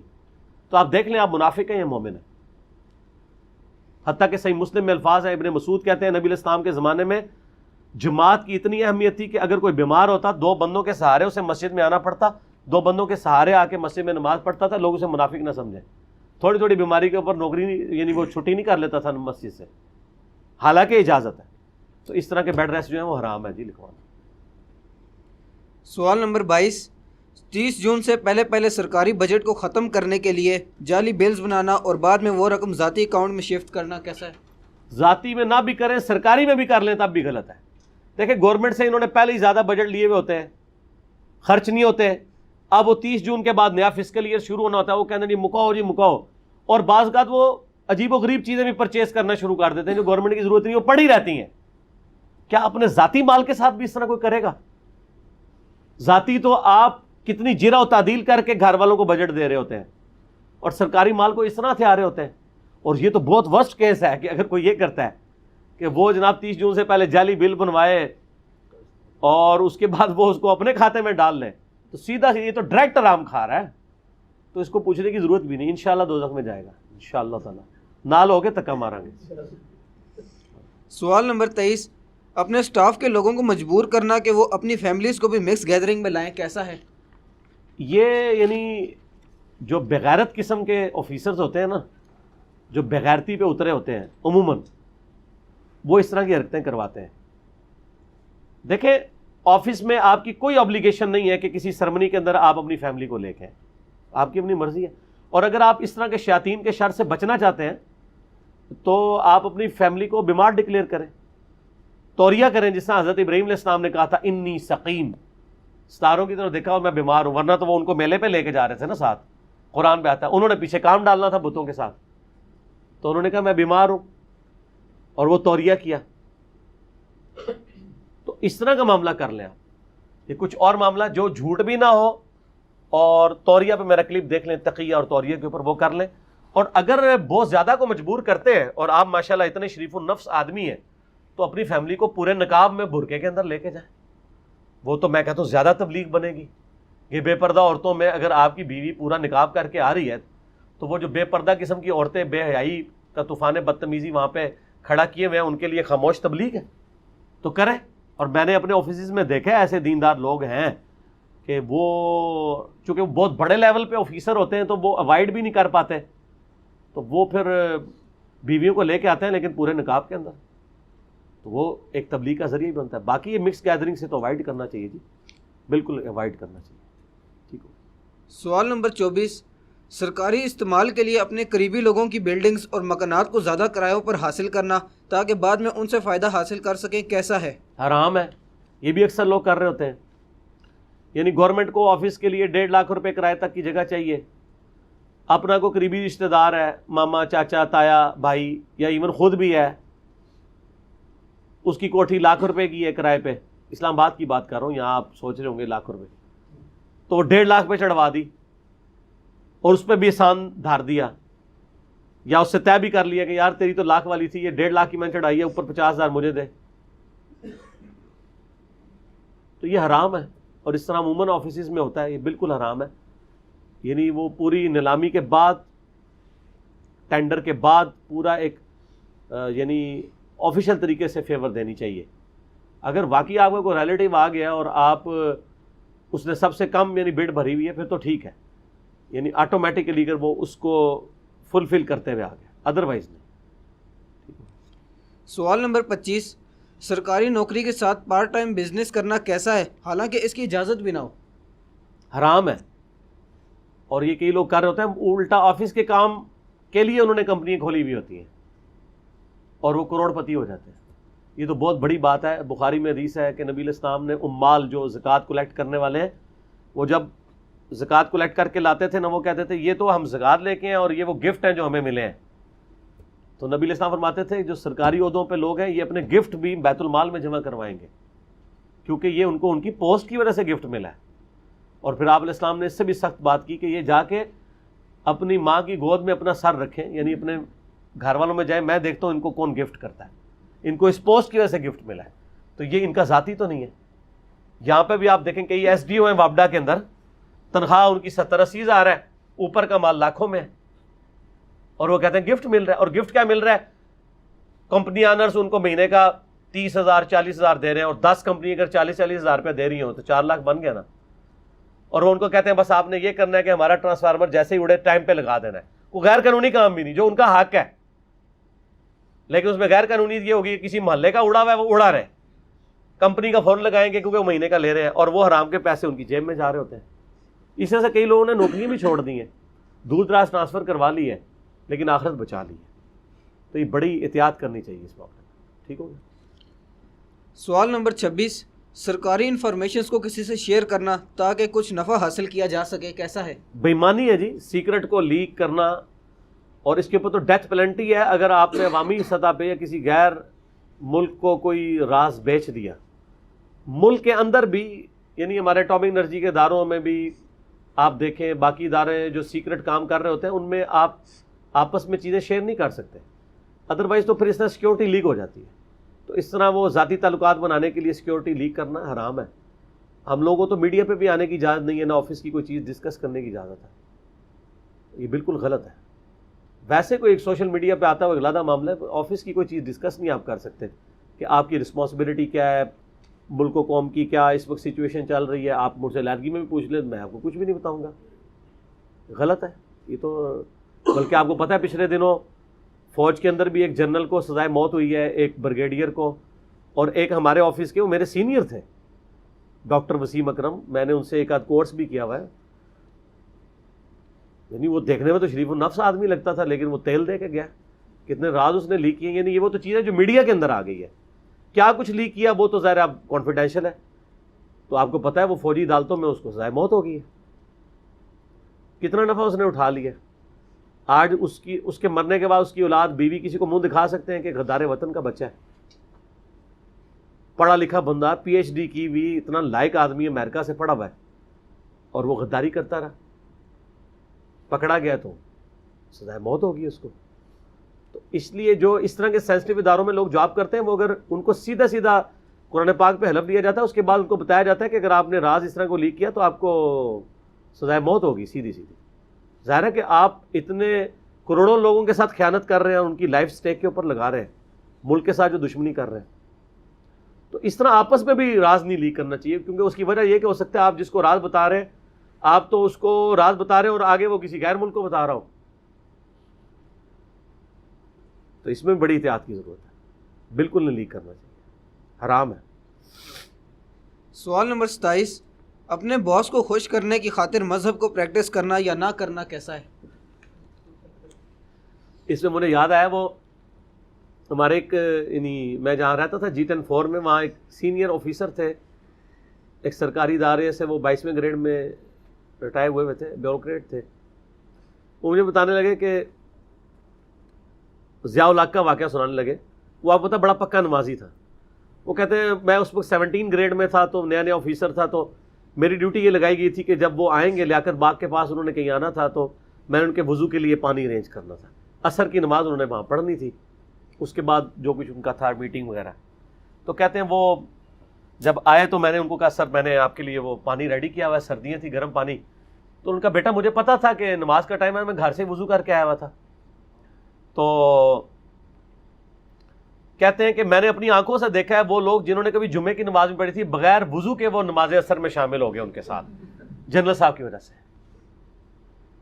آپ کو میں اپنے آفس کا واقعہ بتاتا ہوں. ایک ہمارے جو پہلے چیئرمین تھے ڈاکٹر سمر مبارک مان صاحب, بڑا اچھا ان کے ساتھ ایک تعلق رہا, اور آپ پچھلے چیف جسٹس نے جس طرح ان کو ذلیل کیا اور بعد میں سب کچھ غلط نکلا, معافی بھی نہیں مانگی, تو ان کو ذلیل کرنے کی خبریں تو آئیں میڈیا پہ, لیکن یہ خبر نہیں آئی ہے کہ وہ سب کچھ فیک نکلا. ان کی جو عزت اچھالنی تھی اچھال دی. وہ نمازی بڑے پکے تھے. فجر میں نے ان کو دیکھا ہے کہ فجر میں بھی وہ پہلی صف میں نماز پڑھ رہے ہوتے تھے سائٹ ایریا میں. گرمیوں میں بھی جب فجر کی نماز 4 بجے ہو رہی ہو, جماعت میں نے ان کی تکبیر اولیٰ کبھی چھوٹتے ہوئے نہیں دیکھی. اب تو ریٹائر ہوئے, ہمارے آفس سے گئے بھی ان کو 10-12 سال سے بھی زیادہ ہو چکے ہیں. تو وہ جب کبھی سائٹ وزٹ پہ آتے تھے نا, تو جب نماز کا ٹائم ہوا نا, تو وہ میٹنگ کے دوران نماز کا ٹائم ہو گیا, 1:30 بجے جماعت ہے, 1:15 انہوں نے کہا اٹھو منڈے نماز پڑھو سارے. تو کئی لوگ جو جمعے کی نماز کے لیے بھی نہیں اٹھتے تھے نا, تو وہ بھی اٹھ کے نماز کے لیے چلے جاتے تھے, کچھ وضو کے, کچھ بغیر وضو کے. اچھا, بعض بندے تھے جو یعنی ایک ہمارے تھے آفیسر, وہ فوت ہو چکے, اللہ تعالیٰ ان کی مغفرت کرے, تو وہ اس وقت بھی نماز کے لیے اٹھتے تھے. کہتے تھے تسی جا کے ڈاکٹر صاحب دی نماز پڑھو, اسی اللہ دی پڑھنی ہے, لیکن اللہ دی بھی نہیں سنو پڑھتے. ٹھیک ہے, ایک لادا گل ہے. اس طرح کے ڈر کی وجہ سے دین کو پریکٹس کرنا ہے, کسی کو خوش کرنا. اور اس کا اپوزٹ بھی ہوتا ہے, اگر کوئی بہت سیکولر ٹائپ کا ہے, مذہب سے نفرت کرتا ہے, تو اس کو خوش کرنے کے لیے مطلب داڑھی کٹوا دینا, شلوار ٹخنوں کے نیچے کر لینا, نماز میں ڈیلے کر دینا. ٹھیک ہے, اور میٹنگ ہے اور کسی کی جرت نہیں ہے کہ وہ کہے کہ اب نماز کا ٹائم ہے, زہر کے بعد میٹنگ شروع ہوئی ہے تو مغرب ہو گئی ہے. اور یہ تو چھوڑ دیں, مجھے تو کئی علماء نے بتایا کہ جب کبھی کوئی سیکورٹیز کی کہیں میٹنگ ہوئی ہے نا, تو لوگوں نے نمازیں ہی قضا کر دی ہیں اپنی. کسی کی جرت نہیں کہ وہ بول دے کہ جناب نماز کا وقفہ کر لیں. چلے عصر کی نماز کا تو وقفہ, مغرب عشاء تو آپ ٹھیک ہے رات کو بھی پڑھ سکتے ہیں جمع کر کے, لیکن عصر اور ظہر کی نماز تو آپ نے غروب آفتاب سے پہلے ہی پڑھنی ہے. لیکن اس کے اگینسٹ ہم نے اپنے آفس میں کتنے سینئر آفیسرز کو دیکھا ہے, وہ یعنی ہمارے کہنے, میں کئی ایک میٹنگز خود بھی کنڈکٹ کرتا رہا ہوں, تو میرے کہنے سے پہلے ہی ٹائم ہوا ہے تو انہوں نے کہنا بس بھئی اب وقفہ کریں گے نماز کا, اٹھیں سارے, جنہوں نے نماز پڑھنی ہو پڑھ لیں گے, جو نہیں پڑھنی ہو نہیں پڑھیں گے. تو باقی ہمارے سرکاری اداروں میں نے دیکھا نماز کا کلچر ہے, اٹامک انرجی کے اداروں میں بھی اور فوج کے اداروں میں بھی, ہر جگہ مسجدیں موجود ہیں, جو پڑھنا چاہے اس کے لیے ہے, کلچرلی ہے. باقی اگر کوئی سستی کرتا ہے اس کا اپنا معاملہ. تو مخلوق کی اطاعت میں خالق کی نافرمانی نہیں ہوگی, بخاری و مسلم کی حدیث ہے. لہذا مخلوق کو خوش کرنے کے لیے آپ نہ تو اللہ کی اطاعت کریں اور نہ اللہ کی نافرمانی کریں. اللہ کی اطاعت آپ نے ویسے ہی کرنی ہے. ٹھیک ہو گیا. سوال نمبر 28, اللہ سے بڑھ کر اپنے باس سے ڈرنا کیسا ہے؟ یہ ہو سکتا ہے کفر ہی ہو جائے. یہ تو قرآن پاک میں اللہ تعالیٰ نے یعنی کافروں کے بارے میں کہا کہ کافروں یہ اللہ سے زیادہ تم سے ڈرتے ہیں, کیونکہ اللہ کی تلوار ان کو نظر نہیں آتی, تمہاری تلوار نظر آتی ہے. تو یہ تو بڑا گرا ہوا درجہ ہے کہ کوئی شخص جو ہے وہ اس لیول پہ, اور یہ اس صورت میں ہوگا یعنی کہ باس نے آپ کو غلط کام کے لیے کہا ہے اور آپ کر گزرے, آپ معذرت کر لیں, آپ کہیں جی مجھے یعنی اللہ کا خوف ہے, اپنے ٹرانسفر کروا لیں, پیچھے ہٹ جائیں, اس سسٹم کا حصہ نہ بنیں. کچھ بھی نہیں ہوگا سر, کوئی نقصان نہیں ہوگا. اگر ہو بھی گیا تو آخرت کے نقصان سے چھوٹا ہوگا. لیکن اگر آپ اس سسٹم کا حصہ بنتے ہیں اور ہم فوری ساتھ ہو کے کرواتے ہیں, اور آپ کہیں گے جی میں نے تو اپنی جان بچانے کے لیے برائی کو دل میں برا جانا تھا, تو یہ کافی نہیں ہوگا. ہم نے دیکھا ہے لوگ یعنی ان کو کھڈے لائن لگا دیا گیا پوری زندگی کے لیے, لیکن آج ریٹائرمنٹ کے بعد وہ سکون کی زندگی گزار رہے ہیں, ان کی اولاد بھی صحیح جگہ پہ ہے, اور وہ جو آرام خور تھے وہ ذلیل ہو رہے ہیں, خود بھی ان کی اولاد بھی ذلیل ہو رہی ہے. زندگی کا ایک واقعہ آپ کو کنکلوڈ نہیں کر دیتا. میں نے یوٹیوب کے اوپر ایک اشفاق احمد صاحب کا ڈرامہ من چلے کا سودا, اس کا ایک کلپ چڑھایا ہوا ہے, زندگی بدلنے والا واقعہ. تو اس میں یہی ایک میسج دیا گیا کہ زندگی کا ایک واقعہ آپ کی زندگی کو زیرو نہیں کر دیتا, کیونکہ آپ نے جو پہلے کی زندگی گزاری ہے وہ تو آپ نے گزاری ہے, آندہ ہو سکتا ہے اس سے بہتر گزارے. ایک واقعے سے اپنے آپ کو زیرو سے ملٹیپلائی نہ کر لیں. اگر کسی کو وقتی طور پہ کوئی غم پہنچتا ہے, اللہ تعالیٰ اسے کمپنسیٹ بھی کر دیتا ہے. آپ کو زندگی کا ایک پہلو نظر آ رہا ہوتا ہے کسی کا, دوسری کئی پہلو ہیں جس میں وہ لیگ کر رہا ہوتا ہے, اور کسی ایک معاملے میں کوئی شخص لیگ کر رہا ہوتا ہے, باقی سارے معاملات میں اللہ تعالیٰ اس کو کمپنسیٹ کر دیتا ہے. میرے پاس ایک بھائی ہے, مجھے کہنے لگے یار وہ میں نے بیری ٹاؤن کراچی میں پلاٹ لیا تھا, یہ ان دنوں کی بات ہے جب وہ بالکل بیٹھ گیا تھا, یار میرے تو پیسے ڈوب گئے ہیں. تو میں نے کہا کتنے, 35-36 لاکھ روپے ڈوب گیا. میں نے کہا یار کوئی مسئلہ نہیں ہے. کہتا کیوں؟ میں نے کہا میں تمہارے سامنے آفر رکھتا ہوں کہ یا یہ 36 لاکھ کا پلاٹ تمہیں واپس مل جائے, جس کی قیمت یعنی ڈی ویلیو ہو کے 8-10 لاکھ پہ آ گئی ہے, لیکن اس کے ایکویلنٹ تمہاری بیوی کو کینسر ہو جائے گا, بلڈ کینسر. تو اب بتاؤ کیا چیز چوز کرنی ہے؟ کہتا جی پلاٹ سارے ہی چلا جائے, خیر ہے. میرے بچوں کا کیا بنے گا؟ میں نے کہا بس تم خود ہی ڈیسیژن کر سکتے ہو کہ تمہاری بیوی کو بلڈ کینسر نہیں ہوا، کئی لوگوں کی بیویوں کو ہوا ہے، ہو سکتا ہے نا، تمہارے بچے کو بلڈ کینسر ہو سکتا ہے. تو یہ آپ کو اللہ تعالیٰ کمپنسیٹ کر رہا ہوتا ہے. جامع ترمذی اور مسند احمد میں حدیث ہے کہ مسلمان کی دعا کبھی بھی رائے گاہ نہیں جاتی. یا اللہ تعالیٰ جو مانگا وہ دے دیتا ہے، یا اس کے بدلے اس کو بہتر نعمت بدل دیتا ہے، یا پھر یہ ہوتا ہے کہ اس کے بدلے کو مصیبت ٹال دیتا ہے، یا پھر قیامت کے دن کے لیے اس کی وہ دعا محفوظ کر لی جاتی ہے، اس کے اگینسٹ اس کو نیکیاں مل جائیں گی. ہم تو زندگی کو ایک رخ سے دیکھ رہے ہوتے ہیں. زندگی کی اتنی ڈائریکشن ہیں جس میں آپ کو اللہ تعالیٰ کمپنسیٹ کر رہا ہوتا ہے، آپ سوچ بھی نہیں سکتے. اس لیے اللہ تعالیٰ کے اوپر صابر رہیں. اگر اللہ تعالیٰ نے کہیں آپ کو آزمایا ہے، تکلیف ڈالی ہے، تو آپ جس طرح صحیح مسلم میں حدیث ہے، اپنے سے نچلے لوگوں کو دیکھو، یوں اللہ کی نعمتوں پہ صبر نصیب ہوگا. آپ اوپر کیوں دیکھتے ہیں؟ اور میں آپ کو دعوے سے کہتا ہوں جو آپ اوپر بھی دیکھ رہے ہیں نا، اوپر والوں کی بھی آپ کو اندر کی اگر حالت پتہ چل جائے نا تو آپ کہیں کہ میں اس سے بہتر ہوں. دنیا میں لوگ ایسے بھی ہیں، ہوٹلوں کے مالک ہیں، لیکن چنا چاٹ نہیں کھا سکتے، بریانی بھی نہیں کھا سکتے. تو آپ کو ان کے ہوٹل تو نظر آ رہے ہیں، لیکن وہ کھا رہے ٹوسٹ ہے. وہ زندگی کا پہلو تو آپ کو نہیں پتا. کئی کروڑ پتی لوگ ہیں لیکن بدترین فیملی لائف ہے ان کی. ان سے آپ کہیں وہ کہ ہم سے کوئی کروڑوں روپے لے لے، کوئی ہمیں ایک وفادار بیوی لا کے دے دے کہیں سے. تو اگر آپ کو وفادار بیوی ملی ہوئی ہے تو اس کی قدر کریں. اس کے علاوہ آپ کے پاس چارہ بھی نہیں، قدر تو کرنی پڑے گی. کیا کریں گے؟ نہیں تو وہ بھی جاتی رہے گی. ٹھیک ہے. تو اللہ تعالیٰ نے آپ کو ایک جگہ اگر کہیں پہ تکلیف میں ڈالا ہے تو ہزاروں تکلیفیں آپ سے دور بھی کی. ٹھیک ہو. سوال نمبر 29، جان بوجھ کر اپنی ذاتی تسکین کی خاطر آفس میں فیمیلز کو اپوائنٹ کرنا کیسا ہے؟ حرام ہے جی. اور بلکہ ایسی ڈیوٹیز پہ بھی فیمیلز کو اپوائنٹ کیا جو فیمیلز کا کام ہی نہیں ہے، صرف اہم ٹوٹل پورا کرنے کے لیے. دیکھیں نا آج کل بھی کئی ایک رواج چل نکلا ہے لوگوں نے، یعنی آفس کھولے ہیں اور ذرا کاؤنٹر کے اوپر لڑکیاں کھڑی کر دی ہیں. ٹھیک ہے. صرف لوگوں کو یہ ہے کہ اٹریکٹ کرنے کے لیے ہوٹلوں پہ یہ کر رہے ہیں. اس سے نہ آپ کا رزق کھلنا ہے نہ آپ بند ہونا ہے. اور بعد میں یہ بھی خبر سننے کو ملتی ہے انہیں لڑکیوں کے ساتھ وہ شادیاں بھی کر لیتے ہیں، اور اس کے بعد آپ کو یہ بھی سننے کو ملتا ہے کہ وہ ان کا مال لے کے بھاگ بھی جاتی ہیں. تو یہ آخری بات اگر آپ کو پہلے دن بتائی جاتی تو اسی بھول کے بھی کوئی لڑکی کاؤنٹر نہیں سی کھلاڑی. اگر آپ کو آخری بات پہلے دن بتا دی جاتی کہ یہ 3 سال بعد یہ ہونا ہے، تو ایسا نہیں ہونا. ہم نے تو یہ بھی دیکھا ہے میرے بھائی، بڑے بڑے دیندار لوگ ہیں انہوں نے لڑکیاں بھرتی کی ہوئی ہیں. اور یہ خصوصاً زیادہ ایشو یونیورسٹیز کے اندر بہت زیادہ ہوتا ہے. یعنی یونیورسٹیز میں داڑھیوں والے ٹیچر ہیں، ان سے کوئی لڑکا جا کے کوئی مسئلہ سمجھ لے آفس میں جا کے کہ سر یہ آپ نے جو نومیریکل کروایا ہے یہ سمجھ نہیں آیا، اس کو کتے کی طرح پڑھتے ہیں. اور اگر کوئی لڑکی جا کے پوچھ لے تو پھر آپ میں وہ گفتگو بھی نہیں کرنا چاہتا.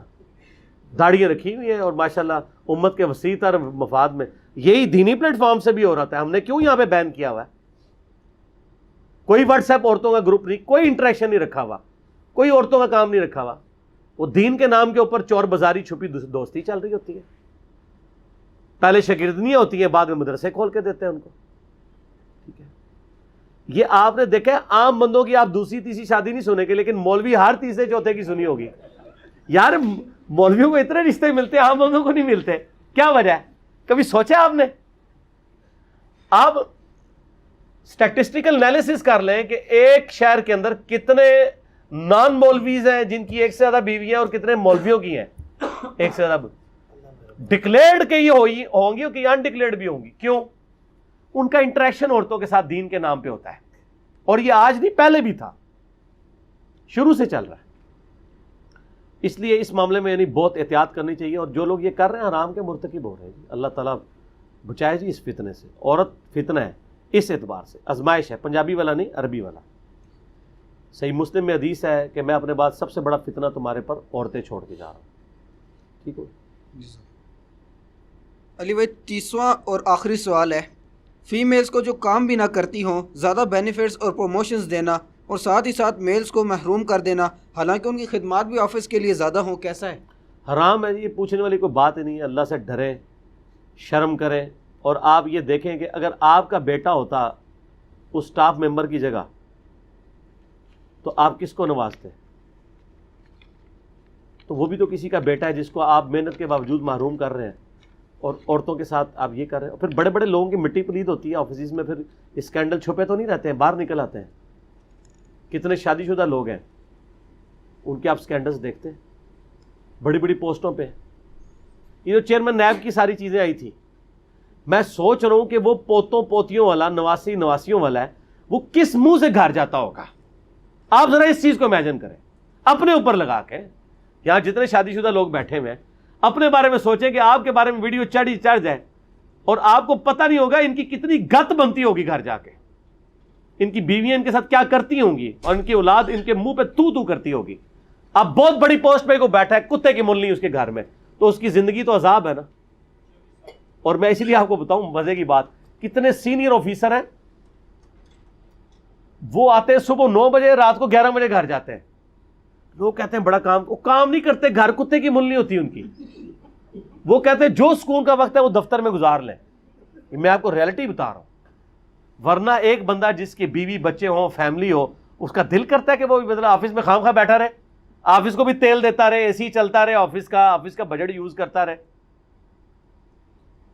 ہم تو گن کے ٹائم گزارتے ہیں، پورا ٹائم وہ واپس ہے 8، اور جس نے 8 گھنٹے میں کام نہیں کیا اس نے اگلے 4 گھنٹے میں بھی کوئی نہیں کرنا.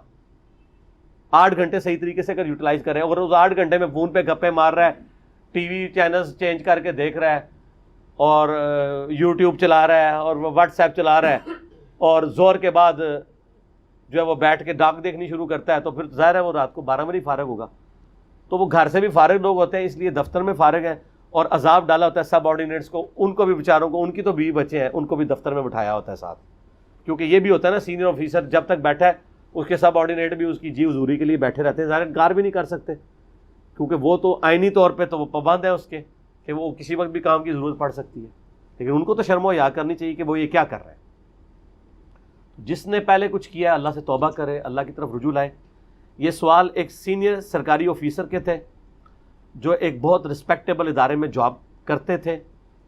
جب وہ ریٹائر ہوئے انہوں نے ارادہ کیا کہ میں نے جو کچھ آبزرو کیا ہے اس سلسلے میں لوگوں کو ہائی لائٹ کروں. تو میں نے ان کے سوالات کو مینیجبل فارم میں انٹرٹین کیا تاکہ باقی سرکاری آفیسرز کے لیے اس میں عبرت ہو. اللہ تعالیٰ سے دعا ہے جو حق بات میں نے کہی اللہ تعالیٰ ہمارے دلوں میں راسخ فرمائے. اگر جذبات میں میرے منہ سے کوئی غلط بات نکل گئی اللہ تعالیٰ ہمارے دلوں سے معاف کر دے. ہمیں کتاب و سنت کی تعلیمات پر عمل کر کے دوسرے بھائیوں تک پہنچانے کی توفیق عطا فرمائے. سبحانک اللہم و بحمدک، اشہد ان لا الہ الا انت، استغفرک و اتوب الیک، وما علینا الا البلاغ المبین. جزاکم اللہ خیرا.